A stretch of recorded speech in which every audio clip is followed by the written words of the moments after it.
Assalamualaikum warahmatullahi wabarakatuh. Jurnal 9 edisi 1 Januari 2016 kali ini hadir spesial menemani Anda dengan beragam catatan kaleidoskop tahun 2015. Pada edisi kali ini, Jurnal 9 akan membahas tentang penetapan Hari Santri Nasional yang ditetapkan 22 Oktober. Dan bersama saya Desi Wahyu, berikut Jurnal 9 selengkapnya.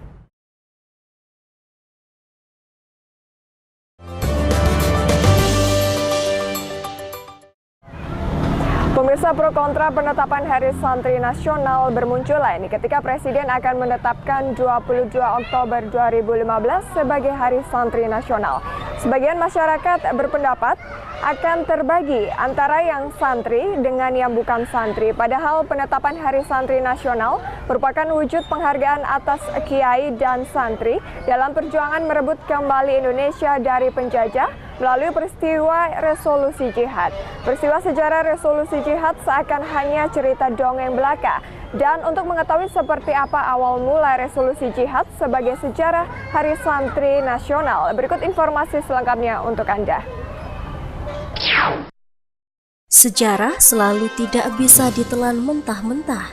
Seringkali ada bagian-bagian yang hilang atau sengaja dihilangkan, karena sejarah selalu ditulis oleh penguasa yang memelihara kepentingannya sendiri. Penetapan tanggal 22 Oktober sebagai Hari Santri Nasional adalah sebuah upaya mengembalikan bab-bab sejarah yang hilang. Bab tentang peran sentral ulama dan santri Nahdlatul Ulama dalam pertempuran 10 November di Surabaya. Pencetusan Hari Santri Nasional ini berakar dari sejarah resolusi jihad yang dimaklumatkan ulama NU. Sebelum resolusi jihad telah muncul fatwa jihad, setelahnya muncul pertempuran 10 November yang kemudian ditetapkan menjadi Hari Pahlawan. 17 Agustus 2015 merupakan Hari Kemerdekaan Republik Indonesia. Siaran berita proklamasi kemerdekaan diterima hingga ke Surabaya dan kota-kota lain di Jawa. Siaran kemerdekaan Indonesia ini membawa situasi revolusioner tanpa komando. Rakyat berinisiatif mengambil alih berbagai kantor dan instansi dari penguasa Jepang. Pada 31 Agustus 1945, pemerintah Belanda mengajukan permintaan kepada pimpinan Surabaya untuk mengibarkan bendera triwarna untuk merayakan hari kelahiran Ratu Belanda Wilhelmina Amgard. Kemudian pada 17 September 1945, Hadratus Syekh Kiai Haji Hasyim Asy'ari mengeluarkan sebuah fatwa jihad yang berisikan ijtihad bahwa perjuangan membela tanah air sebagai perbuatan jihad fisabilillah. Fatwa ini merupakan penjelasan atas pertanyaan Presiden Soekarno yang memohon fatwa hukum mempertahankan kemerdekaan negara bagi umat Islam. 2 hari setelah itu, terjadi insiden baku tembak di Hotel Orange antara pasukan Belanda dan para pejuang Hizbullah Surabaya. Seorang kader pemuda Ansor bernama Ca Asy'ari menaiki tiang bendera dan merobek kain warna biru pada bendera Belanda, sehingga bendera hanya tersisa warna merah putih. 25 September 1945, bersamaan dengan situasi Surabaya yang makin mencekam, Laskar Hizbullah Surabaya dipimpin Kiai Haji Abdul Nafik melakukan konsolidasi dan menyusun struktur organisasi. Dibentuklah cabang-cabang Hizbullah Surabaya dengan anggota dari unsur pemuda Ansor dan Hizbul Waton. Masing-masing wilayah memiliki pemimpin sendiri. Hizbullah Surabaya tengah dipimpin oleh Husaini Tiwai dan Muhammad Muhajir. Surabaya Barat dipimpin oleh Damiri Ihsan dan Ahmad Hamid Has. Surabaya Selatan dipimpin oleh Mas Ahmad Syafi'i dan Abid Saleh. Surabaya Timur dipimpin oleh Mustaqim Zain, Abdul Manan, dan Ahyad.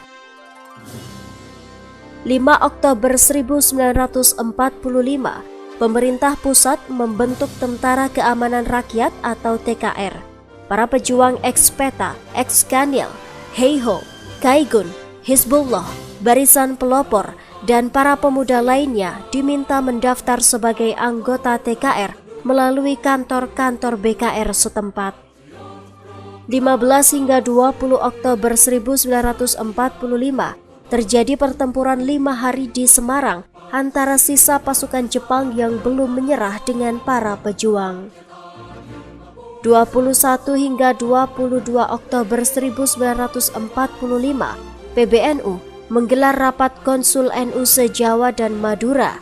Rapat digelar di kantor Hofsbestuur Nahdlatul Ulama di Jalan Bubutan 6 nomor 2 Surabaya. Rapat ini membahas situasi perjuangan dan strategi mempertahankan kemerdekaan Indonesia.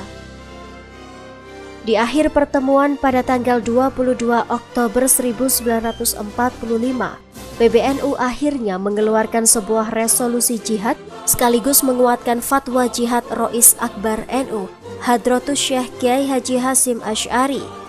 Fatwa resolusi jihad menyebutkan bahwa membela tanah air itu hukumnya fardu ain, seperti layaknya sholat fardu. Dalam resolusi jihad diserukan, pertama, kewajiban bagi bangsa Indonesia untuk mempertahankan kemerdekaan yang diproklamirkan pada 17 Agustus 1945. Kedua, peneguhan kembali bentuk pemerintahan Republik Indonesia sebagai satu-satunya pemerintahan yang sah, wajib dibela dan diselamatkan.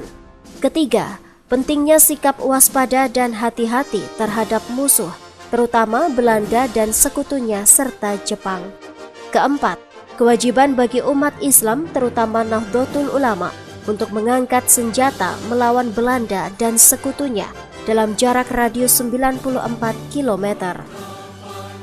Dari sejarah pencetusan resolusi jihad tersebut, PBNU mengusulkan 22 Oktober juga disahkan menjadi Hari Santri Nasional. Hari Santri Nasional jauh dari maksud melahirkan sikap sektarian, eksklusif, dan jemawa seperti yang ditudingkan sejumlah kalangan.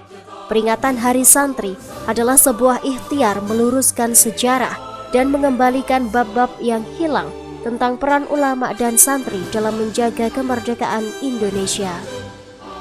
Usulan PBNU terkait Hari Santri akhirnya disahkan Presiden RI Joko Widodo melalui Kepres nomor 22 tahun 2015.